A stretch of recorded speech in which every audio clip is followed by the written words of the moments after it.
성경을 읽을 때 우리가 마음속에 이렇게 좀 간직하면 좋을 격언이 있습니다.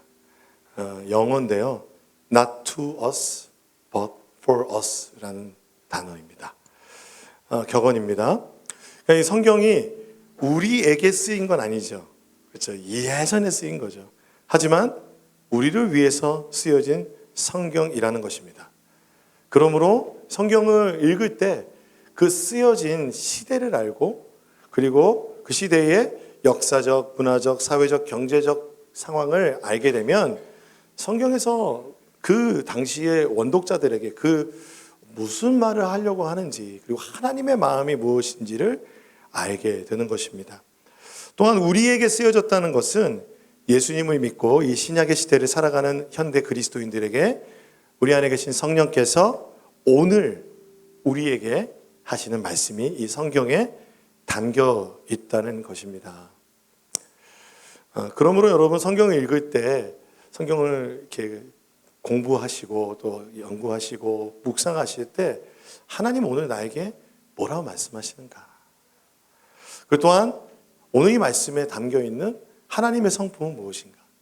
하나님은 누구신가? 하나님을 알아가는 여러분이 되시기를 소망합니다. 오늘 말씀 사경에도 하나님을 더 알기를 원합니다. 하나님의 마음을 알고 우리가 성경의 지식을 아는 것도 중요하지만 우리 이주웅 목사님께서 성경의 지식 탁월하십니다. 하지만 누구보다 하나님의 마음에 집중하십니다. 그럼 우리가 그 마음 하나님 성경 안에 계신 성경 속에 나타난 하나님 마음 알기를 소망합니다. 사사기를 요약하는 성경 구절이 뭐가 있을까 생각해 보면 사사기 21장 25절의 말씀인 것 같습니다. 같이 한번 읽어볼까요? 시작. 그때에 이스라엘의 왕이 없으므로 사람이 각기 자기의 소견에 옳은 대로 하였다. 사사기의 결론입니다. 오늘 본문은 오늘 우리가 함께 나눌 때는 사사기의 그 어떤 전체적인 흐름을 오늘 설교를 통해서 여러분에게 말씀드리고 싶습니다. 이스라엘에 왕이 없었대요. 근데 여기에 왕은 두 가지 의미가 있는 것 같습니다. 첫 번째는 왕이신 하나님. 하나님이 왕이십니다. 아멘입니까? 아멘이 적으신 것 같아요. 이스라엘의 참된 왕은 하나님이시죠. 두 번째, 실제로 이스라엘에 그 왕이 없다는 겁니다. 현재 사사기 시대에 왕이 없어서 그들이 소견에 옳은 대로 행했다는 겁니다. 그러니 이 말을 딱 보면 왕이 필요하다라고 말하는 것 같지 않으세요? 그렇기 때문에 이 사사기가 왕의 필요성, 그러니까 하나님을 경외하는 왕의 필요성에 대해서 원독자들에게는 이야기한 것 같습니다. 그런데 신약을 살아가는 우리에게는 무엇을 이야기하는 걸까요? 저는 더 근본적으로 우리의 삶에 진정한 왕은 하나님이시라는 것입니다. 이 사사기에는요, 그래서 일정하게 반복되는 사이클이 있습니다. 사사기를 여러분 한 번쯤은 공부해 보셨을 텐데요. 그 사이클이 이렇게 됩니다. 첫 번째, 우상숭배와 배교. 그러니까 죄를 짓는 거죠. 그리고 그들을 향한 하나님의 심판과 징계. 그리고 그들이 하나님께 부르짖으면 회개합니다. 저 회개가 아닙니다. 저는 돈을 세는 회개고, 하나님께 돌아가는 것, 오늘 우리가 찬양한 것처럼 하나님께 돌아가야 됩니다. 그러면 하나님께서 사사를 보내주셔서 구원해 주시는 내용이 사사기의 사이클입니다. 우리가 이러한 이 사이클은 사실 생각해 보면, 자세히 보면 우리의 신앙생활하고 별반 다르지 않죠. 그렇죠? 그런 것 같습니다. 그런데 사사기는 이 사이클이 결국은 어떤 부흥과 영적 갱신으로 흘러가는 것이 아니라 이 구원받은 백성들이 회복되지 못하고 결국 타락의 길로 갑니다. 점점 더 사사기를 읽으면 읽을수록 고구마를 100개 먹는 느낌이 듭니다. 그리고 나중에는 예배하는 방법도 다 잊어버리고요. 정말 말로 할 수 없는 그 타락의 현상들이 사사기에 등장하게 됩니다. 그래서 우리가 이 사사기 말씀을 볼 때 아이고 좀 잘하지 라는 마음으로 우리가 제3자의 입장으로 보게 되지만 사실 이 말씀이 우리를 향한 말씀이라면, 21세기를 살아가는 우리에게 주어지신 말씀이라면 우리가 참 엄중하게 이 사사기 말씀을 대해야 될 줄로 믿습니다. 근데 이러한 타락이요, 이러한 타락이 여호수아와 함께했던 세대가 세대의 그 다음 세대, 한 세대도 지나지 않아서 이러한 타락의 사이클이 계속 반복이 됩니다. 기억하시죠? 여호수아와 함께 우리가 하나님을 섬기겠습니다, 아멘 하면서 맹세했잖아요, 모든 이스라엘 백성들이.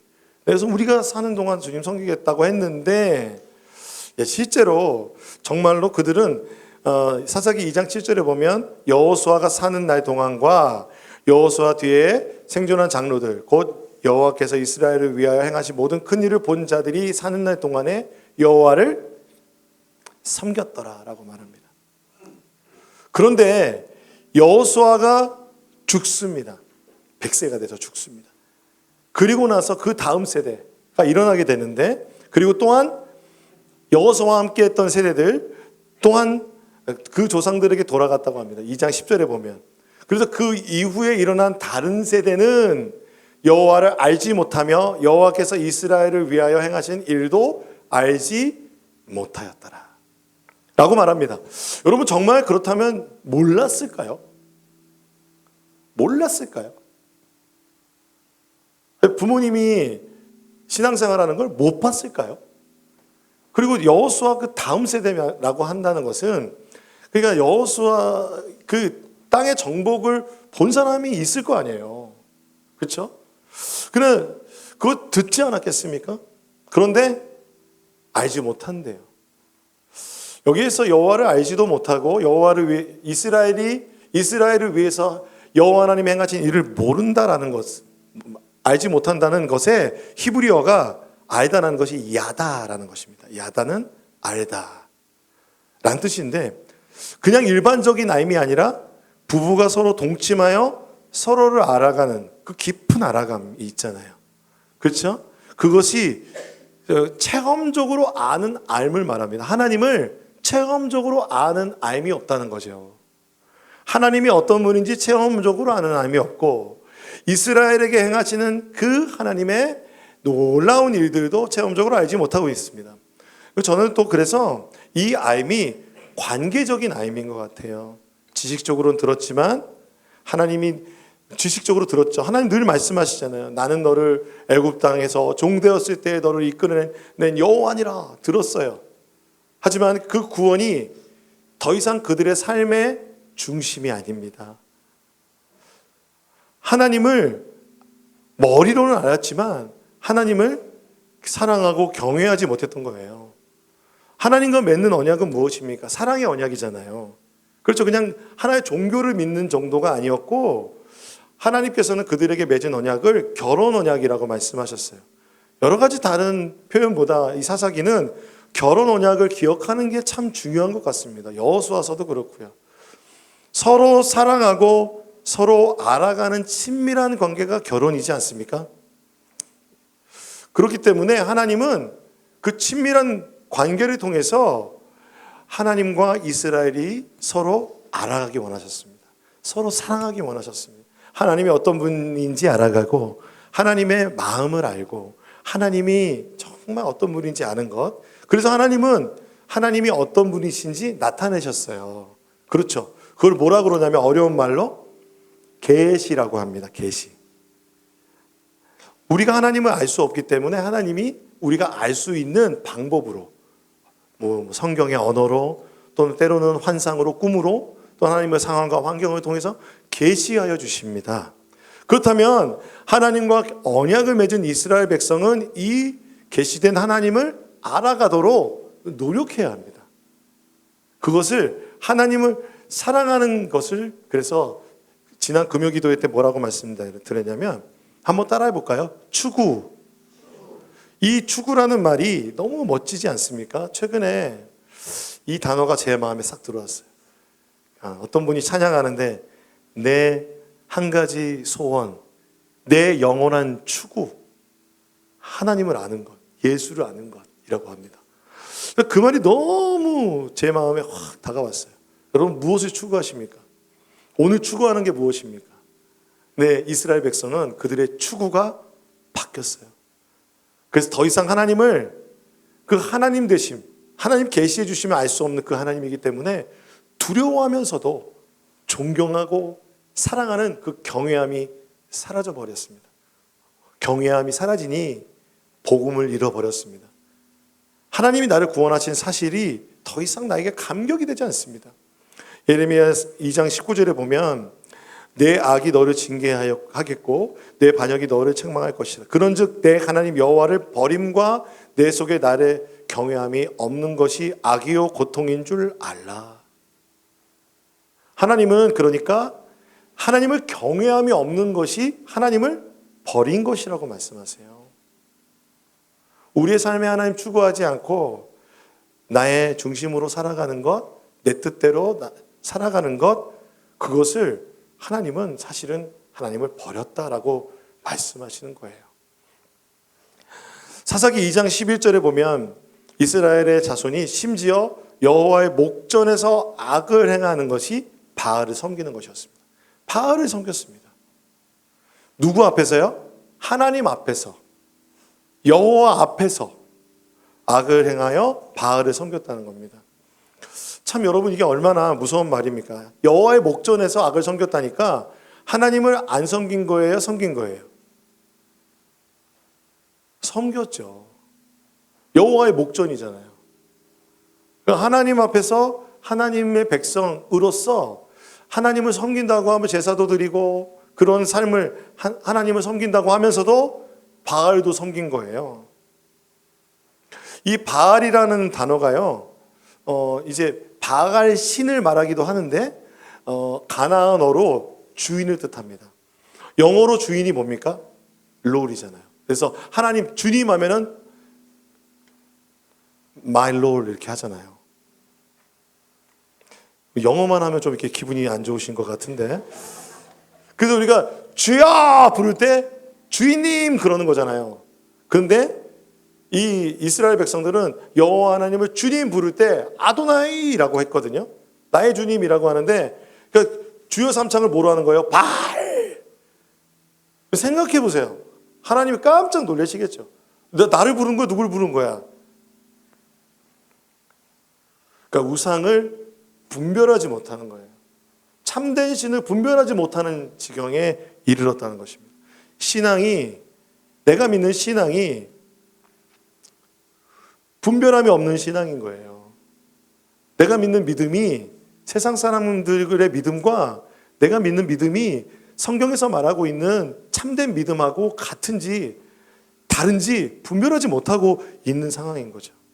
그래서 그의 아비들은, 그의 전 세대는 여호와를 아도나이 나의 주님으로 섬겼다면 이제 이 세대는 가나안 신을 바알이라고 하면서 주님이라고 부르고 있는 것입니다. 하나님 얼마나 기가 막히셨을까요? 시편 2편 11절에 보면 하나님 여호와를 경외하고 섬기며 떨며 즐거워할지어다 라고 말합니다. 오늘 우리가 주님을 예배할 때를 섬기며입니다. 그러니까 예배할 때 하나님을 향해서 막 떨리는 마음 있으세요? 그리고 주님이 우리 가운데 임재하시는 이 임재가 너무 즐거운 마음. 그래서 오늘 찬양처럼 여호와로 인해 즐거워하리라, 나는 기뻐하리라. 주님의 성품으로부터, 주님으로부터 오는 그 즐거움과 그 떨림, 그것이 함께 있는 것이 경외함인데 그들은 그것을 다 잃어버렸어요. 예배에 떨림이 없어요. 예배에 즐거움이 없어요. 그리고 내가 지금 어떤 신을 예배하고 있는지 하나님을, 그러니까 예배 가운데서 내가 하나님을 만나지 못하고 있는 거예요. 인식하지 못하고 있는 거예요. 그래서 하나님은 이스라엘이 나를 버렸다라고 슬퍼하세요.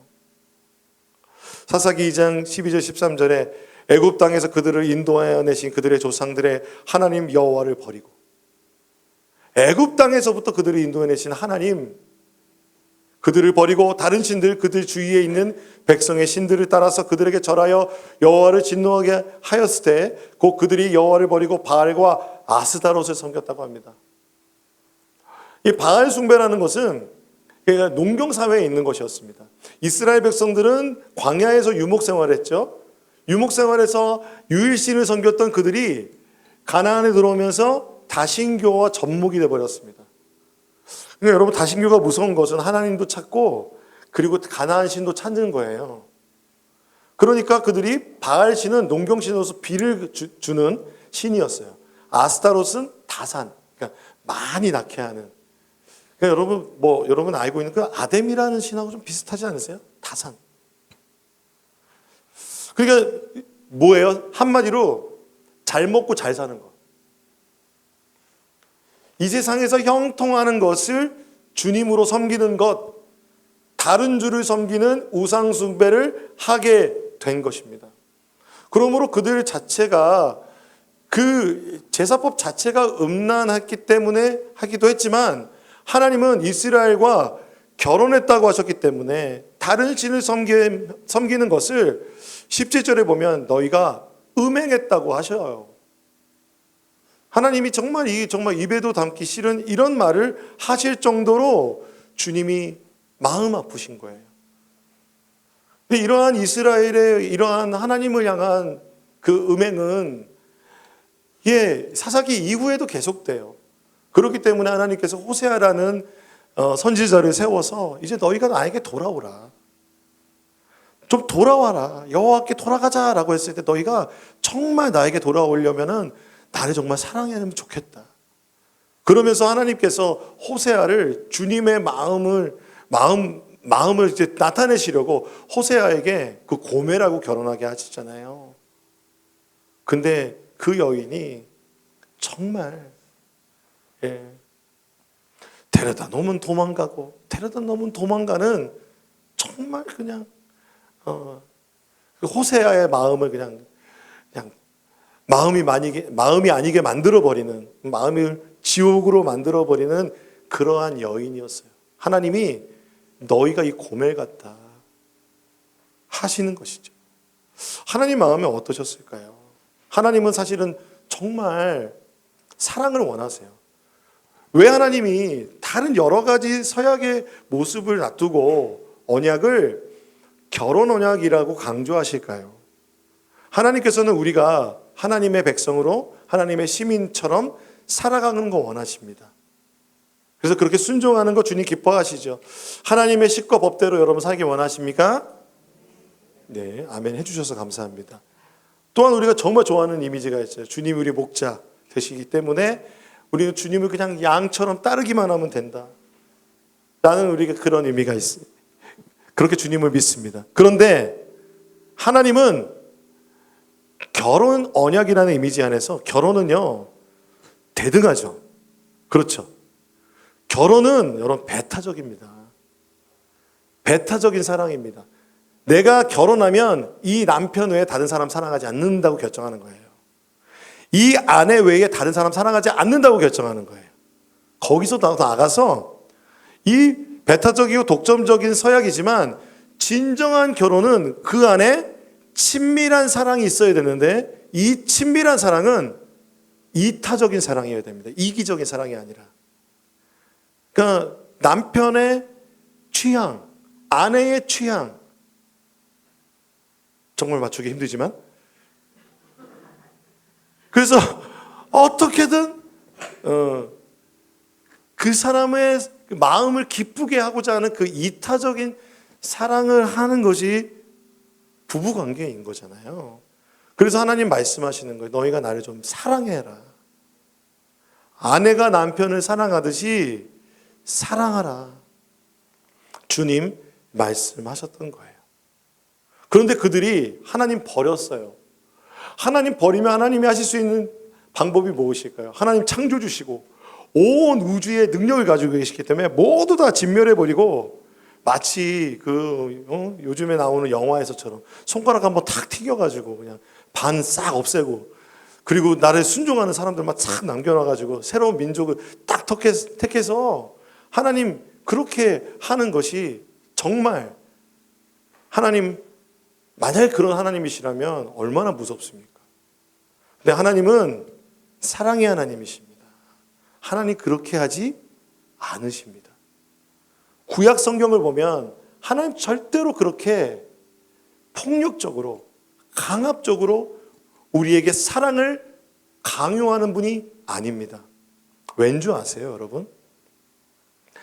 박영선 목사님의 그 사사기를 보면요, 여러 가지 얘기를 하시는데, 그러니까 우리가 사는 세상에서 인문학은 결국 무엇을 이야기하냐면, 우리 사람들의 어떤 인간의 삶의 어떤 그 긍정적인 것도 얘기하지만, 대부분은 인간이 가지고 있는 공포와 두려움과 우리가 직면하고 있는 그런 부분들을 드러냅니다. 드러내죠.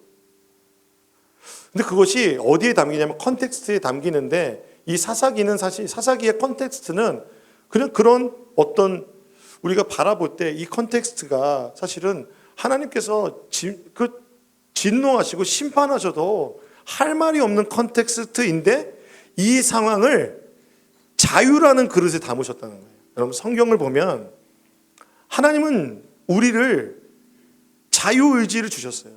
자유라는 그릇에 담으셔서요, 하나님과 가나안 신들 중에서 너 나만 바라봐라고 그렇게 강제하지 않으시고, 하나님께서는 좀 나를 좀 바라봐 줄래라고 선택하라고 사랑을 구걸하십니다. 이 자유를 주시는 분이 하나님이신 거예요.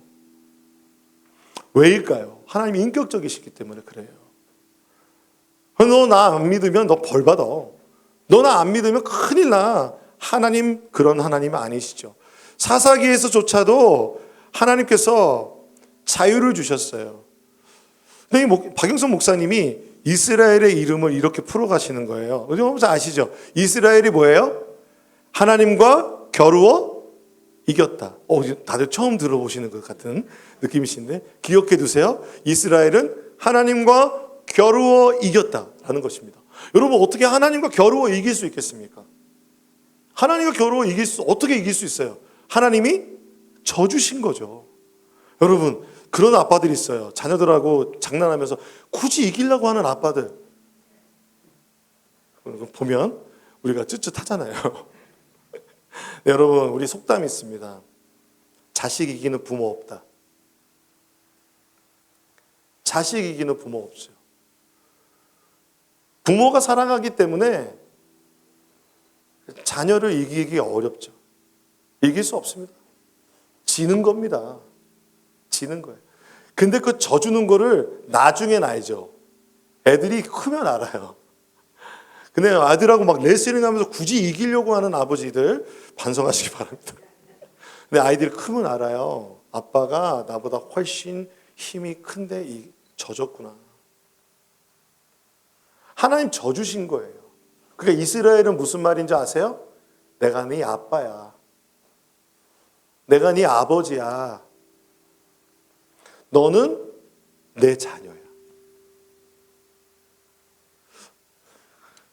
그러니까 사사기에서 하나님이 이렇게 계속해서 이 사이클 가운데 하나님께서 두 가지 이미지가 있는 거죠. 결혼의 언약한 하나님, 또한 그 하나님 사랑을 계속해서 베풀어 주시는 아버지. 그러니까 신랑으로서는 사랑을 요구하시고, 그리고 아버지로서는 사랑을 베풀어 주시는 그 주님. 부모의 사랑은 절대로 자녀를 포기할 수 없습니다. 그래서 사사기를 읽으니까 이 사이클이 뭐가 있냐면 약간 사춘기 자녀들 둔 부모 같아요. 하나님이. 사춘기 둔 부모들은 얼마나 힘듭니까? 자녀가 잘못될까 봐 때로는 막 그냥 협박 가까운 훈계도 막 하잖아요. 너 그러면 큰일 나. 때로는 그리고 어르고 달래죠. 그러지 말고. 그래서 자녀들에게 한마디 하기가 어렵습니다.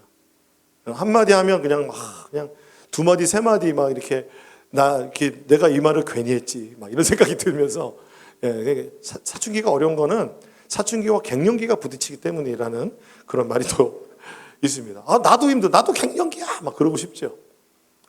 그런데 부모는 그 상황에서 절대로 자녀를 포기할 수 있어요, 없어요? 포기하시면 안 돼요. 포기하시면 안 돼요. 포기할 수 없습니다. 하나님께서 포기하실 수 없었기 때문에 선택한 방법이 그러므로 징계라는 거예요. 우리는 심판을 생각할 때 하나님 우리 미워한다고 생각해요. 하지만 하나님 우리를 사랑하시기 때문에 징계하실 때가 있는 것입니다. 가스펠 프로젝트에서는요, 하나님께서는 이 죄를 미워하시기 때문에 이 죄 가운데 있는 이스라엘 백성을 징계하는, 그리고 우리를 징계하는 두 가지 방법이 있는데, 하나는 수동적인 방법, 성경에 나타나는 방법이에요. 하나는 능동적인 방법이라는 것입니다. 수동적인 것은 죄를 징계하실 때 그대로 내버려 두셔서 그 죄의 결과를 직접 직면하게 하시는 것입니다. 그런 거 경험해 보셨나요? 우리 경험해 본 적 있죠. 로마서 1장 24절 25절에 보면 그러므로 하나님께서 그들의 마음의 정욕대로 더러움에 내버려 두사 그들의 몸을 서로 욕되게 하셨으니 이는 그들이 하나님의 진리를 거짓 것으로 바꾸어 피조물을 조물조보다 더 경배하고 섬김이라 주는 영원히 찬송할 이시로다. 하나님께서 그 마음의 정욕대로 그대로 내버려 두시는 거예요. 이 자유 가운데서, 이 컨텍스트 가운데서, 이 죄악의 상황 가운데서 하나님을 선택할 수 있는 것과 죄를 선택할 수 있는 이 자유 가운데 그대로 하나님 두신다는 것, 이것이 무엇입니까? 하나님의 수동적 징계라는 거예요. 하나님 그 죄를 용납하시는 게 아니에요, 여러분. 하나님이 사랑하시기 때문에 기다리시는 것입니다. 누가복음에 보면 탕자 이야기가 나오죠. 둘째가 먼 나라로 가서 허랑방탕하게 모든 것을 죄로 허비할 때 아버지는 그 아들을 기다립니다. 그리고 거기에 그 아들이 이렇게 생각하죠. 내 아버지의 집에 얼마나 사랑받고 얼마나 풍족하게 사는 품꾼들이 많은가. 그때서야 아버지의 집에 그 풍성함을 깨닫고 아버지의 집으로 돌이키죠. 이것이 회개입니다. 대표적인 수동적인 하나님의 징계의 방법이죠. 그래서 하나님께 돌아올 때 아버지는 정말 온 힘을 다해서 달려가서 그를 안아주시는 아버지이십니다. 두 번째는 능동적인 방법입니다. 하나님께서 때로 외부의 힘을 통해서 징계하셔서 분명하게 돌아올 수 있도록 우리에게 연단하시는 때가 있는 것입니다. 그런데 이때 우리가 정말 조심해야 되는 것은 옆에서 그거 하나님께 너 잘못 살아가지고 그런 거야. 욥처럼 그렇게 돼. 욥의 친구들처럼 될 수 있어요. 모든 연단이 다 하나님의 심판 아닌 것이죠. 그러나 하나님께서 우리를 돌이키실 때 하나님 우리에게 무언가 큰 외부의 힘을 통해서 우리에게 말씀하실 때도 있다는 것이죠. 마치 요나가 하나님께 반항해서 멀리 도망칠 때 그에게 여러 가지 태풍과 해와 열풍과 그리고 큰 물고기에 막 삼키게 되고 이런 모든 것을 통해서 요나에게 하나님 말씀을 순종하여 니느웨에서 하나님께 회개하라 선포하게 하시는 그 하나님. 그러므로 이 두 가지를 우리가 살펴볼 때 하나님의 진노는 수동적이거나 능동적이거나 모두 다 사랑이라는 것입니다. 하나님의 진노는 아버지 하나님의 사랑의 표현입니다. 부모가 징계를 하는 것은 그 자녀를 향한 사랑의 표현입니다. 그래서 징계를 하는 것도 사랑으로 지혜롭게 하나님의 마음으로 할 필요가 있습니다. 그런데 하나님께서는 그 사랑의 동기를 가지고 이스라엘을 돌이키시기 위해서 하나님께서 그들에게 하셨던 방법은 외부의 가나안 족속과 다른 족속들을 통해서 괴로움을 당하는 것이었습니다. 그런데 여러분, 사실은 이것은 하나님께서 수동적으로 그들을 내버려 두신 것이에요. 그러니까 이 가나안 족속들을 그대로 두셨다라고 말씀하세요. 사실 오늘 뒷부분에 얘기를 할 수도 있고 안 할 수도 있는데 먼저 말씀을 드리면 하나님이 사사기 2장 1절과 5절에 보면 하나님께서 길갈이라는 곳에서 복임이라는 곳에 올라와요. 길갈은 하나님께서 그 요단강을 탁 건널 때 그 순종이 너무 깊어서 하나님께서 기념하면서 이 돌기둥 세운 곳이에요. 그러니까 그들과 언약했던 곳에서 하나님이 너무 기뻐하시는 곳에서 복임이라는 곳으로 올라오는데, 복임은 운다는 뜻이에요. 운다. 하나님 뭐라고 말씀하시냐면은 그 세대들, 너희 세대가 가나안을 진멸하라는 것이 그 땅을 거룩하게 하라는 거였잖아요. 그렇게 하지 않았다. 그들이, 하나님께서 분명히 그 백성, 그들과 언약하지 말라고 그랬는데 언약했고, 그리고 그들과 하나님께서 그들의 신앙을 지키기 위해서 결혼하지 말아라라고 하셨는데 그들과 결혼했어요. 그러니까 하나님의 명령을 어긴 것이죠. 근데 여러분이 신약 시대에는 그렇게 완전히 우리가 그렇게 적용해야 될지는 한번 생각해 보셔야 되는 문제죠. 하지만 결혼에 대한 문제예요. 결혼에 대한 문제는 그렇죠. 예, 안 믿는 사람하고도 결혼할 수 있는 것이죠. 그러나 우리 크리스찬들은 믿는 사람하고 결혼하기를 원하는 것은 아마 같은 신앙의 이야기를 하고 같은 신앙의 그 방향을 바라보는 것을 좀 원하기 때문에 부모의 입장에서는 아마 그런 기도를 다 하실 겁니다. 그런데 여러분, 가나안 땅에 들어간 이스라엘에게서는 이것은 하나님께서 주셨던 그 신앙을 지키는 분명한 명령이었는데 그렇게 하지 않았던 거죠. 그래서 가나안 정복 전쟁은 끝난 게 아니라 땅이 분보된 이후에도 계속 돼야 하는데 그들이 그 가나안 족속을 남겨주신 것에 대해서 하나님이 책망하세요. 하나님 책망하시니까 그들이 하나님 앞에서 울면서 제사 드린 거예요. 그래서 복임이에요. 하나님께서 그때 말씀하신 게 무엇이냐면 너희가 남겨두었으므로 나도 남겨둔다 말씀하세요. 그래서 그것이 너희에게 올무가 되리라 말씀하셨는데 그래서 그들에게 정말 올무가 되는 거예요. 그런데 그 남겨두심이 하나님의 무엇이라고 그랬죠? 수동적 징계라고 그랬죠. 그렇다면 그것을 통해서 하나님께 돌아오기를 원하시는 것이죠. 하나님께서 그들을 그거 남겨두어서 그래 너 한번 괴로워봐라, 너 한번 고생하며 살아라가 하나님의 뜻이 아니라 하나님께 돌아오라, 하나님 앞으로 다시 오라는 것이 하나님의 말씀, 하나님의 마음이라는 것이죠. 사사기 2장 14절에서 15절에 그래서 우리가 그 마음을 한번 읽어보겠습니다. 시작.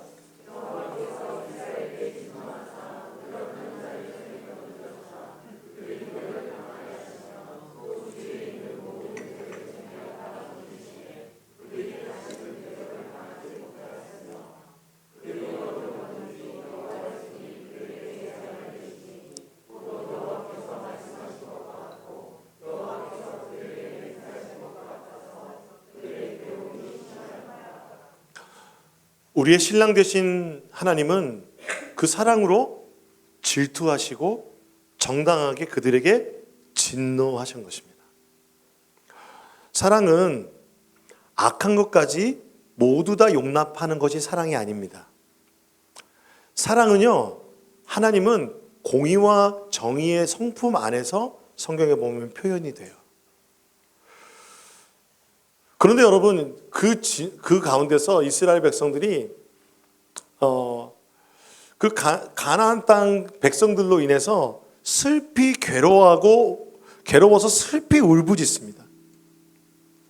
그들이 하나님을 떠났잖아요. 그리고 가나안 신들을 부르면서 그렇게 살았어요. 가나안 땅에서 가나안 사람들처럼 사는 거예요.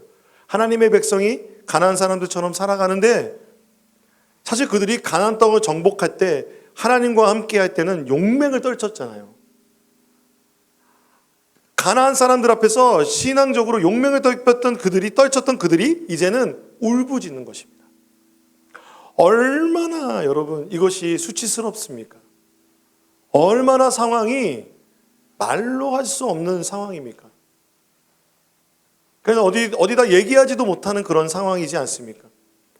우리 사실 여러분 삶을 살아가다 보면 하나님 앞에서 이렇게 울부짖을 때가 있습니다. 그런데 사실은 하나님 없이 울부짖을 때도 있죠. 그런데 이 울부짖음을 하나님께서는 들으신다는 거예요.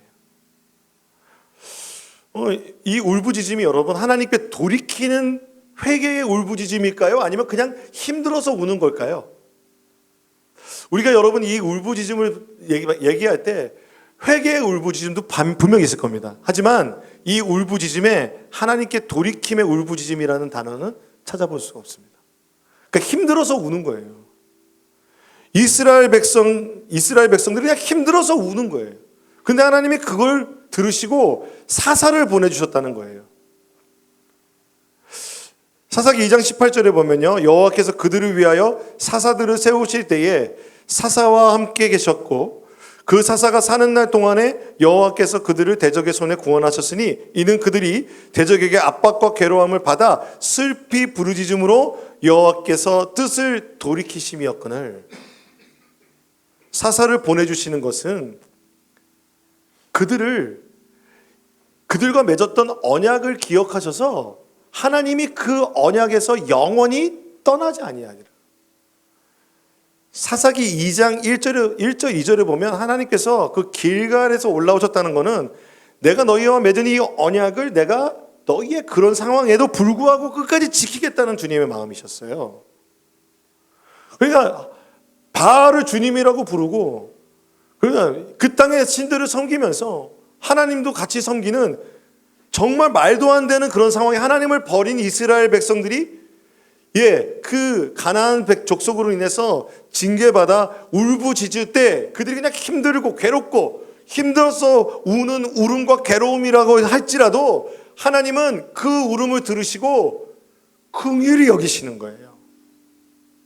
우리가 자녀들의 울음과 자녀들의 울부짖음에 눈물을 흘리며 그 아이들이 그 울부짖음에 긍휼한 마음을 가지고 있듯이 그들이 괴로움을 당할 때 그 삶의 고난에 힘들고 괴로워 신음하고 슬퍼하는 모습을 보고 하나님은 그들에게 사사를 보내주신다는 것입니다. 여러분 잘 공감이 안 되시는 것 같아요. 여러분 모두 다 하나님 잘 믿으시죠? 근데 여러분 혹 여러분 주변에 예수님 믿지 않는 사람의 괴로움까지도 하나님은 어쩌면 이 마음으로 보고 계시는 것입니다. 그들의 신음을 하나님 외면하지 않으시는 하나님이세요.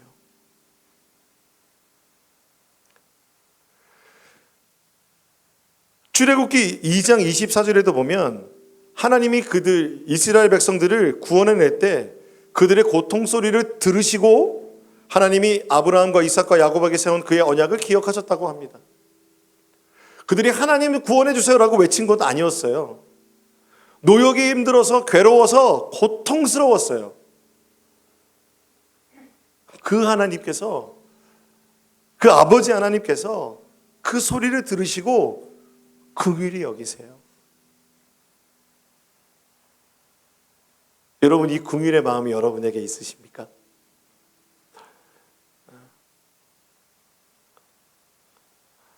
회개하는 눈물이 아니라 삶이 너무 힘들어 슬피 부르짖는 그 부르짖음조차도 하나님은 응답하셔서 사사를 보내셔서 구원해 주셨다는 것을 기억하시기를 부탁드립니다.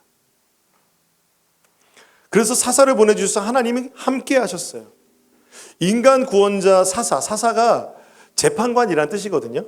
그러니까 그들을 다스리는 사람인데 인간 지도자를 통해서 영적 쇄신과 부흥을 주셨어요. 그런데 사사기에서요, 이 사이클, 우리가 좀 전에 봤던 사이클 있잖아요. 우상 숭배하고, 그리고 그것으로 인해서 하나님의 심판, 징계가 임하고, 그리고 그들이 부르짖음으로 하나님 사사를 보내주시는 이 사이클 가운데서 하나님을 계속 알아갔다면 얼마나 좋을까요? 그런데 사사기는 점점 더 타락의 길로 그들이 실패하는 모습을 보여줍니다. 즉 사사기에서 말해주고 있는 것은 결국 인간 구원자는 실패할 수밖에 없다는 것입니다. 우리가 어떤 구원자를 찾을 때 우리의 삶의 상황과 환경 속에서 누군가 우리를 좀 구원해 줬으면 좋겠다. 그런 인간 구원자를 원하잖아요. 지도자도 원하고 우리 마음속에 또 다른 어떤 것을 원할지라도 하나님이 아닌 인간의 구원자는 실패할 수밖에 없다는 것이죠. 그래서요, 사사기 2장 19절에서 20절에 보면 그 사사가 죽은 후에는 그들이 돌이켜 그들의 조상보다 더욱 타락하여 다른 신을 따라 섬기며 그들에게 절하고 그들의 행위와 패역한 길을 그치지 아니하였으므로 여호와께서 이스라엘에게 진노하여 이르시되 이 백성이 내가 그들의 조상들에게 명령한 언약을 어기고 나의 목소리에 순종하지 아니하였은즉 이라고 말씀하십니다. 한 세대 만에 하나님을 떠났습니다. 그리고 이 타락의 사이클은 영적 갱신과 부흥의 사이클이 아닌 타락의 사이클이 되었습니다. 여기까지 여러분 들으시면서 얼마나 마음이 불편하십니까? 정말 우리가 변화될 수 있을까? 나의 삶이, 나의 신앙생활, 우리의 신앙생활이 하나님 앞에서 늘 쳇바퀴 도는 신앙생활 같아요. 그런데 이 신앙생활 안에서 정말 나의 삶은 나아질 수 있을까? 내가 믿는 믿음이 더 나아질 수 있을까? 때로는 자녀들을 보면서 우리 자녀들이 정말 하나님 만나고 하나님을 믿는 것이 생명인 줄 아는데 우리 자녀들이 정말 예수님 만날 수 있을까? 자녀들의 삶을 보면 또한 우리 주변에 있는 믿지 않는 식구들이나 친척들이나 사람들을 보면 정말 주님을 만날 수 있을까라고 하는 그러한 절망을 느끼잖아요. 그 절망이 사사기에 표현되어 있는 것입니다. 그렇다면 여러분, 팀 켈러 목사님은 이 사사기에 지금 등장하고 있는 긴장이 있다는 거예요. 하나는 뭐냐면 우리의 마음속에 여러분도 한번 생각해 보세요. 내가 지금 이 반복적인 죄를 짓고 있지만 하나님께 돌아가면 하나님은 무조건 내 죄를 용서해 주시고 받아줄 것이야. 그러면서 이 죄에 대해서 직면하지 못하고 하나님도 사랑하고 죄도 사랑하는 모습이 있다면 이것을 자유주의적 신앙생활이라고 합니다. 그냥 반대로 팀켈러 목사님은 또 하나의 긴장이 있는데 이 사사기의 모습을 볼 때 그래 하나님 뜻대로 살아야지. 하나님 뜻대로 사랑하고 순종할 때만 축복하실 거라는 율법주의적 종교주의적 신앙관입니다. 여러분 어떠세요? 두 번째 거는 당연한 거 아닌가요? 근데 우리가 거기에 많이 빠져 있어요. 신앙생활 열심히 하고 교회 봉사하고 이러면 하나님께서 받아주시고 그렇지 않으면 하나님이 진노하신다고 생각해요. 오늘 사사기에서 말하고 있는 것은 그런 것이 아니죠. 이스라엘 백성이 무엇에서 떠났냐면 하나님에서 떠났어요. 복음에서 떠났어요. 하나님을 아는 것, 하나님을 관계적으로 아는 것에서 떠난 것이죠.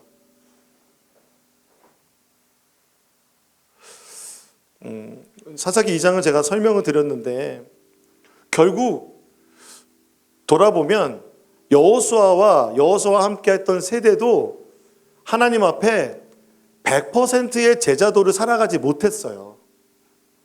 못한 거예요. 남겨두었잖아요. 그리고 그것이 자녀들의 세대의 올무가 됐어요. 그리고 자녀들의 세대는 그렇다면 부모의 세대 때문에 이렇게 된 거냐? 여러분 그것은 그렇지 않습니다. 성경에서 보면 아버지가 신포도를 먹었는데 자녀가 아우셔 하겠느냐라고 말씀하세요. 부모 세대의 신앙과 자녀 세대의 신앙은 각각 하나님 앞에 서 있는 것입니다. 한국 교회가 가정 신앙화되고 있습니다. 가정 종교화되고 있다고 합니다. 목회 데이터에 보면.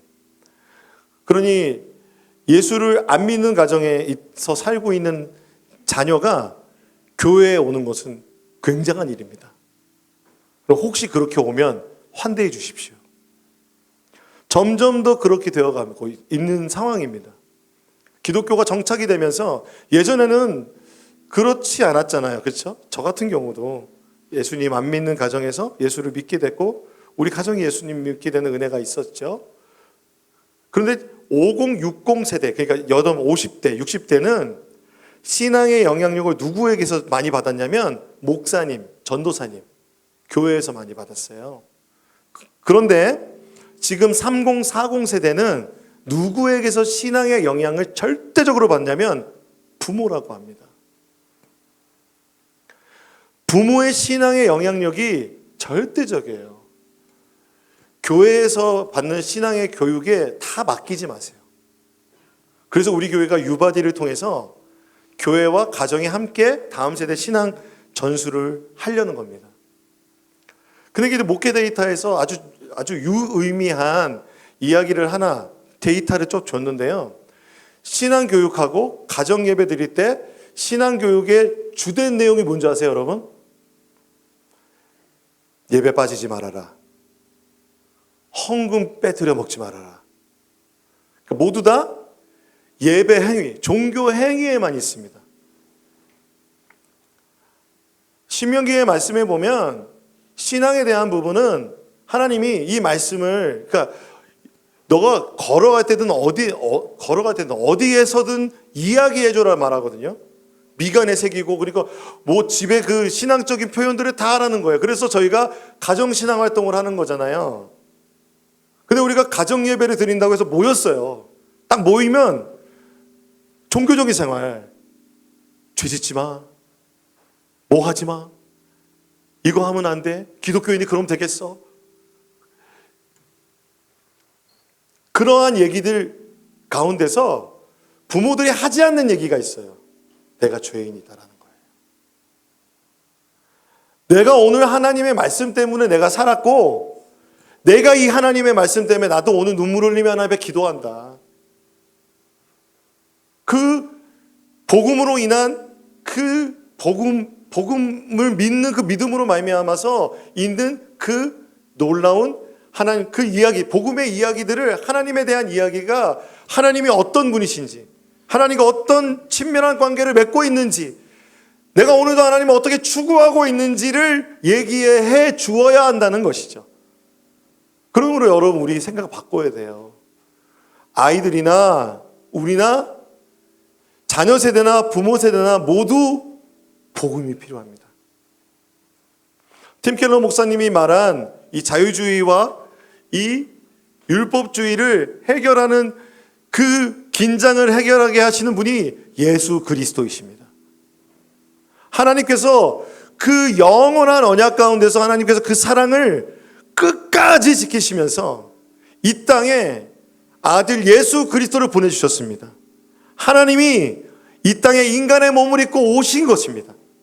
그래서 우리의 죄의 문제를, 우리의 죄된 문제를, 심판받아야 되는 진노의 문제를 십자가에서 제물이 되시사 그 사랑을 나타내 주셨습니다.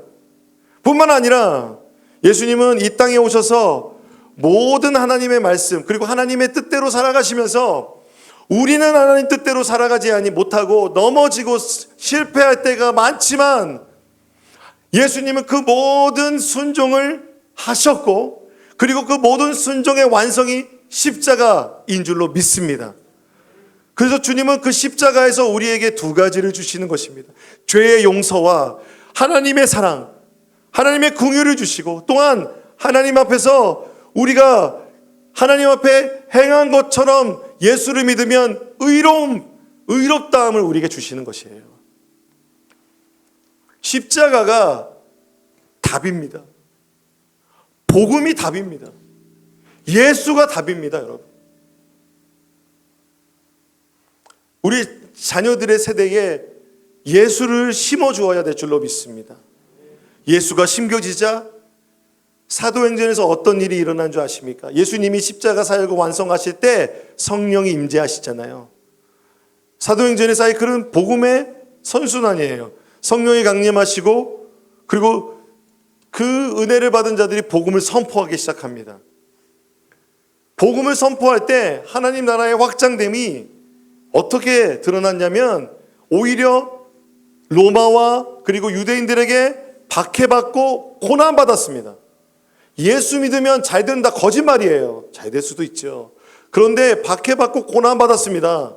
초대교인들은 박해받고 고난받는데 하나님의 나라는 확장됐어요. 오늘 우리 어떤 본문의 말씀처럼 점점 더 믿는 사람들이 많아지고 심지어 제사장들까지도 예수의 도를 믿게 되는 거예요. 그것이 무엇 때문에 그렇습니까? 제자들의 열심 때문에 그렇습니까? 제자들이 정말 목숨을 걸고 예수 전해서 그렇습니까? 아니요. 성령이 임재하셨습니다. 예수 그리스도가 임재하셨습니다. 그들 안에서 복음이 살아 움직였습니다. 복음으로 살아 움직이는 것, 예수가 중심이 될 때 우리의 삶에 참된 신앙의 부흥과 갱신이 있는 줄로 믿습니다. 우린 넘어집니다. 사사기와 같은 사이클을 살아갑니다. 하지만 이제 주님께서 인간 사사가 아니라 예수 그리스도를 보내주셨으므로 우리는 회복됩니다. 믿습니까 여러분? 부흥회도 아니고 우리가 그 믿음이 있으면 좋겠습니다. 사사기의 사이클이 예수 그리스도가 그 안에 구원자가 되시면 사도행전의 부흥의 사이클로 변화될 줄로 믿습니다. 그러므로 여러분 소망합시다. 소망하면서 이 여름 성경학교 여러분 자녀들에게 기대합시다. 그리고 기도합시다. 그래서 주님께서 정말 그 복음을 심어 주시옵소서. 여러분 사경회 때 주님의 그 마음을 알아가십시다. 하나님 어떤 분인지 알아가서 그 진리 안에서 하나님과 더 깊은 교제를 나누시는 여러분 되시기를 주님의 이름으로 축원합니다. 제가 오늘 이 설교를 준비하면서 이 찬양이 너무 좋더라고요. 피아 월십이라는 곳에서 작곡한 노래인데 나의 예수님입니다. 우리가 이 찬양을 함께 부르면서 예수님께 나아가고 싶습니다.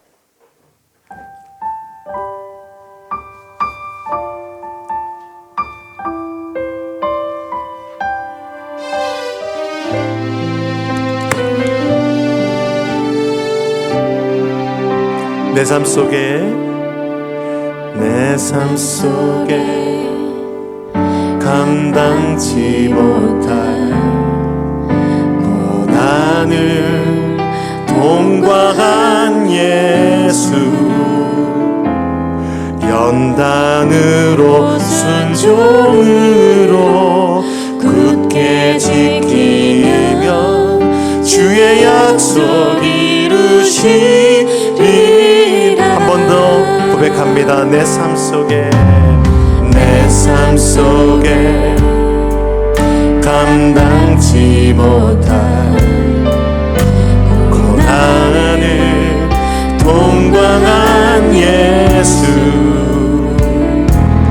연단으로 순종으로 굳게 지키면 주의 약속 이루시리라. 중심 잃은 세상 속에서 중심 잃은 세상 속에서 내 안에 충만한 예수 소망으로 사랑으로 굳게 잡으면 나의 삶은 그의 집이라. 예수님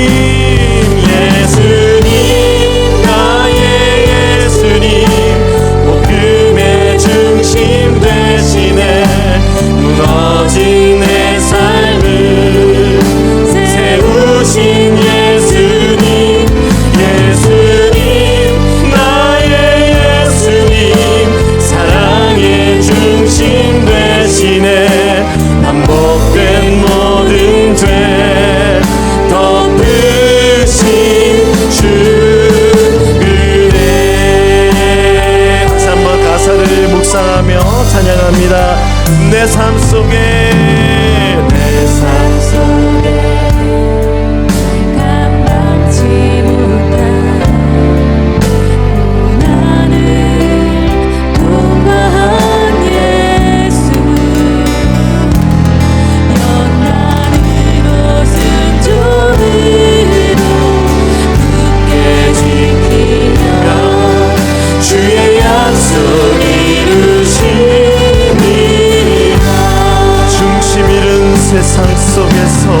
죄악의 사이클 가운데 주님 예수님을 모시기를 원합니다.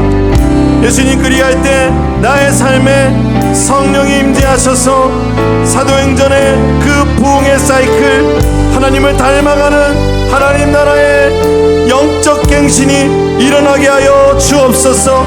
주님, 나 먼저 주님을 예배하는, 주님만 예배하는 예배자 되겠습니다. 우리가 주님 앞에 회개하며